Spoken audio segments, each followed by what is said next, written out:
सुमन काकी, क्या मुझे आपके यहाँ काम मिल जाएगा?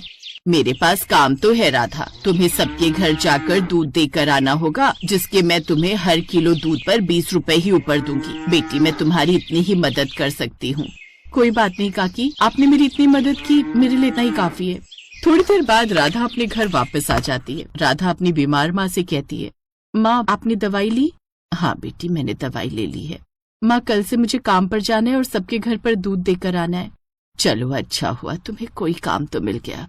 राधा अपनी छोटी बहन और अपनी माँ के साथ रहती थी। वो लोग बहुत गरीब थे। उसके पिता के जाने के बाद माँ अनीता की तबीयत खराब रहने लगती है, जिससे सारी जिम्मेदारी अब राधा के ऊपर आ गई थी, जिस वजह से राधा ने बहुत जगह काम ढूंढने की कोशिश की, लेकिन उसे कहीं काम नहीं मिलता। फिर उसके घर के पास ही सुमन नाम की एक बूढ़ी औरत रहती थी। वो गाय का दूध बेचती थी, जहाँ राधा को काम मिल जाता है। और अगले दिन से ही राधा घर का काम खत्म करके दूध बेचने के लिए निकल जाती है और ग्राहकों के घर में जा जाकर दूध देकर आती है।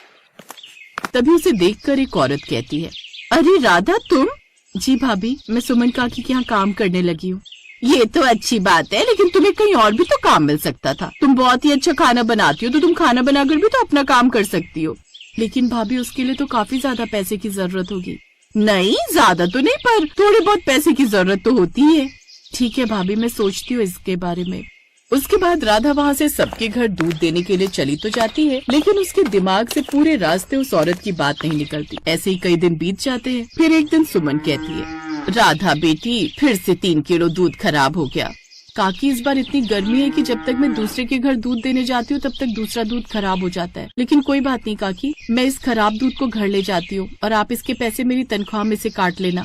लेकिन बेटी, ऐसे तो तुम्हारा बहुत नुकसान हो जाएगा। नहीं काकी, मैं इस दूध से घर पर पनीर बनाऊंगी।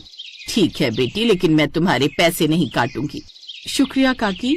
इसके बाद राधा घर पर आती है और उस फटे हुए दूध का पनीर बनाती है। तभी उसकी छोटी बहन रिया कहती है, अरे वाह दीदी, आपने कितना स्वादिष्ट पनीर बनाया है, मैं तो उंगलियां ही चाटती रह गई।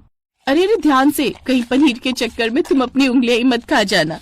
फिर अगले दिन बहुत सारा पनीर बच जाता है और राधा रसोई में बैठी सोचती है, इस पनीर का मैं क्या बनाऊं?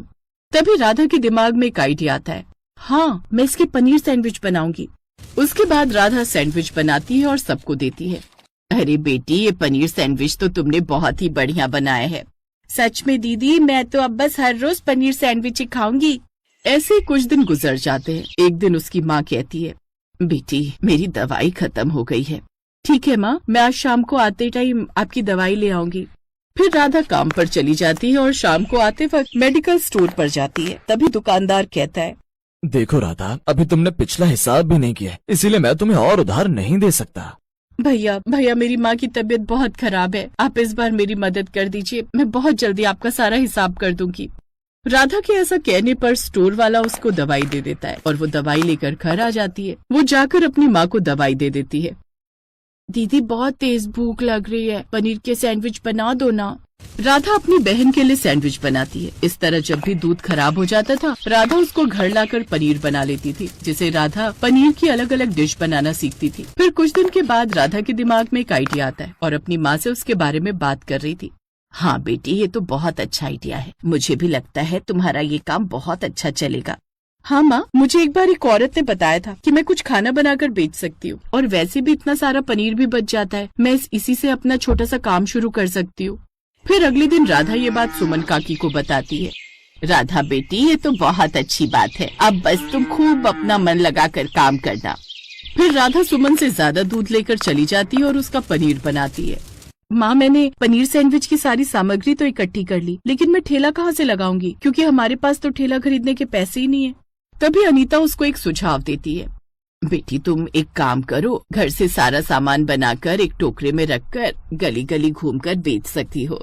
अगले दिन से राधा दूध के साथ पनीर सैंडविच भी बनाकर टोकरे में रखकर ले जाती है। फिर उन्हें गली गली में जाकर बेचने लगती है। लेकिन शुरू में तो कोई भी उसके सैंडविच नहीं लेता था, क्योंकि वो घर से बनाकर लाने में ठंडे हो जाते थे। फिर उसने फ्री में लोगों को सैंडविच खिलाना शुरू कर दिया था। जब लोगों ने फ्री के लालच में वो सैंडविच खाए तो उसके ठंडे पनीर सैंडविच भी लोगों को अच्छे लगते थे। इस तरह अब सब राधा से सैंडविच खरीदने लगते हैं। ऐसे कुछ दिन गुजर जाते हैं और राधा कुछ पैसे जोड़कर एक ठेला खरीद लेती है, जिस पर गर्मा गर्म सैंडविच बेचने लगती है। सैंडविच ले लो, सैंडविच, गरम गरम पनीर वाले सैंडविच, वो भी ताज़ा ताज़ा सैंडविच। राधा की आवाज सुनकर उसके पास एक ग्राहक आता है। बहन जी, एक पनीर सैंडविच देना। जब वो ग्राहक को सैंडविच बनाकर देती है, उसको खाकर वो राधा के सैंडविच की बहुत तारीफ करता है। बहन जी, ये तो बहुत ही स्वादिष्ट है, सच में इसको खाकर तो मजा आ गया।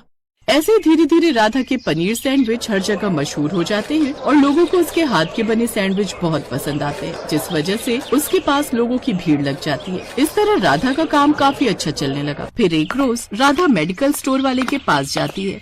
भैया, आज मैं आपका सारा हिसाब चुकाने आई हूँ, आप मुझे बता दीजिए आपके कितने पैसे हैं। स्टोर वाला राधा को हिसाब जोड़कर बता देता है और वो उसके पैसे दे देती है। तभी स्टोर वाला कहता है, ये चमत्कार कैसे हुआ राधा बेटी?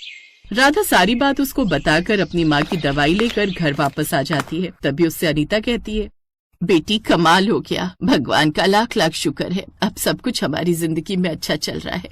हाँ माँ, इसमें सुमन काकी ने भी हमारी बहुत मदद की है। फिर शाम को राधा सुमन के पास जाती है। काकी, लीजिए आपके पनीर के पैसे। मैं तुमसे कोई पैसे नहीं लूंगी बेटी।